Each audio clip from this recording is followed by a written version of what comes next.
So now we're going to ask the question of what happens when chemicals that should not be in the ecosystem get into the food web, in particular pollutants. And the book Silent Spring was the first major publication to really alert us to the fact that we were putting toxins into the environment and that entered the food webs. There was a huge backlash when they published Silent Spring saying that pesticides were killing our birds from the pesticide industry. But Silent Spring focused on DDT and its widespread use, and it featured research done by students and professors at MSU, shown here at the right, looking at dead birds collected during their morning ornithology class. So Silent Spring highlighted the idea of biomagnification, the fact that pollutants could get into the environment and they would biomagnify. And what happens with biomagnification is that as a pollutant cycles through a food web, it begins to concentrate at higher trophic levels. So as you go up the food web, you find higher concentrations of these pollutants, and that's called biomagnification. So there's a chemical called toxaphene that biomagnified in the United States. And shockingly, this was a pesticide used in the United States, and they would find it in food webs in Arctic Canada where it had never been used. And it was a very persistent organic pollutant. And eventually in 1986 they banned it, but they still find it in those food webs. So back to the story about MSU though. In the 1950s, MSU professor George Wallace and his students would do morning bird walks as part of the ornithology class. And what they found was that there would be lots of dead and dying birds as they would do these morning bird walks. Most of them American robins like the ones pictured here. And they were curious about what was causing this. At the same time, they realized that we were introducing a lot of new chemicals in the environment, and in particular, MSU was using DDT to spray the elm trees around campus to try to prevent a disease from attacking the elm trees. And that DDT, they hypothesized, was getting into the birds and causing them to die. Now, this was featured in the book Silent Spring, so MSU plays a very prominent role in what is really the major book of the environmental movement. And they talked about this concentration of DDT and it causing deaths in birds. And it wasn't just American robins, it actually was more magnified at higher levels of the food web. So if we look at things at the top, like bald eagles and peregrine falcons, we find that they developed very high levels of DDT in their bodies. So DDT usage really started after World War II, and fish would accumulate quantities of DDT. Bald eagles eat fish, and when they were eating those, that created even larger quantities of concentrations of DDT in the eagles. So eagles had very high concentrations of DDT. This led to a major decline in the bald eagle population in the lower 48 states where these pesticides were being used. So much so that in 1963 there were only 417 pairs of bald eagles in the lower 48 states. Now, DDT was banned in 1973, and bald eagles began to recover relatively quickly. We can see their population going up pretty quickly here, to the point where by 1999 there were over 6,000 pairs of bald eagles in the lower 48, so 15 times as many as there were at the lowest point.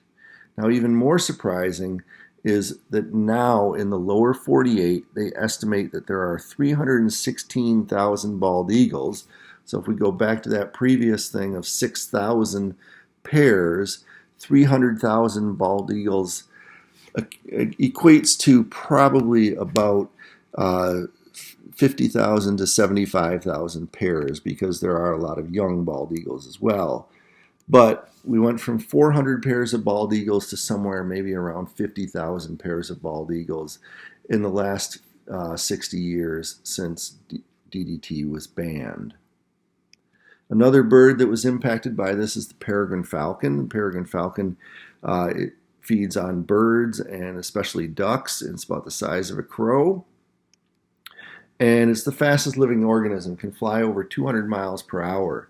And they have a very interesting story about their recovery. But they were almost extinct due to DDT. In fact, east of the Mississippi River, shown here in blue, the Mississippi there, east of the Mississippi, there were no breeding pairs left in the lower 48 states. So where there historically had been lots of peregrine falcons, they were completely wiped out. This was 1973, and then the DDT ban went into effect, and very slowly the very slowly the peregrine falcons began to recover. Now, again, this happened with the DDT, and they ate ducks that had high concentrations of DDT. And what it caused, and they also saw this in the bald eagles, was that the males became sterile. And if the males were actually fertile and could fertilize the eggs, the females had very thin eggshells, and then they would break the eggs when they sat on them. So it was essentially a complete nesting failure of this species for many years, leading to their population almost going extinct. So the rebound of the peregrine falcon is pretty interesting, though. They ended DDT use in 1972, and they did a lot of species restoration efforts. And the really interesting one was they would go to the tundra and go find places where peregrine falcons were nesting, and they would take an egg out of the nest and bring it to a city and hatch it in the city, and then raise that chick by hand with little puppets, and using those puppets teach it to live in the city. And the hope was that they would start to eat pigeons, because there are lots of pigeons in cities, and they were looking for ways to control the pigeons. And what they found was, quite miraculously, that these peregrine falcons raised in cities really did eat a lot of pigeons and really did like living in cities. And now many of the peregrine falcons in the eastern 48 states are living in cities. You can see the goals of this. They had to determine whether the peregrine falcon should stay on the endangered species list. So 25 years after it was added to the endangered or added to protection under the Endangered Species Act, it was able to be delisted from the Endangered Species Act. Their goals were all met. They had set up goals like that there would be 28 pairs in the study area in Alaska, and there were 79. That there would be 60 pairs in Canada, and there were 319.